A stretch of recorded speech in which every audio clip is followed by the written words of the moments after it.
இருங்க பாய் பேசுனுங்க ஏற்பட்டியிலேருந்து. சும்மா ஃபோன் பண்ணிட்டு இருக்கிறாங்க. எனக்கு உடம்புக்கு சரியில்லை. ஆனால் எவனும் கேட்க மாட்டேன். சைபர் கிராமில் கொடுத்து ஒவ்வொருத்தரையும் நொங்குனா சரி. போலீஸெல்லாம் கொடுத்து பார்த்துனுங்க.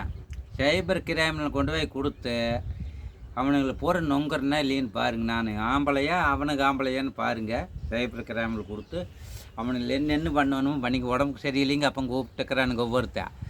புடுங்கடான்னு பார்த்தானுங்க. நான் பிடிங்கி காமிக்கிறேனுங்க. சைபர் கிராமில் கொடுத்து நான் பிடிங்கி காமிக்கிறேன். ஆறுங்கிறது நான் காமிக்கிறேனுங்க. அவனுக்கு ஃபோன் கூப்பிட்றவனுக்கு பேக் ஐடி வச்சுருக்கவங்களுக்கு பூரா வைக்கிறேன் பாருங்கள் வேட்டு. என்னமோ பார்த்துக்கோ, எங்கே வேணாலும் பார்த்துக்கோங்கிறானுங்க. வந்தானுங்கன்னா குறவலையே எடுத்து போடுவனுங்க. கையில் மட்டும் கிடச்சானுங்கன்னா சைபர் கிராம் கொடுத்து எனக்கு வருஷம் இந்த என்ற வாய்ஸ் எல்லாம் போடுறாங்க.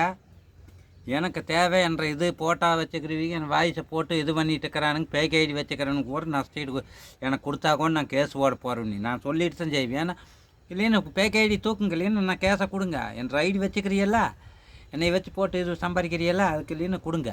போலீஸில் கொண்டு போய் கொடுக்குறேன். இல்லைன்னு இப்போ சைபர் கிராமில் கொடுத்து நான் இது பண்ணிடுறேன். என்னமே இருக்குது என்ற ஐடியை வச்சு சம்பாரிச்சிட்டுக்கிறானுங்க இவனுங்க.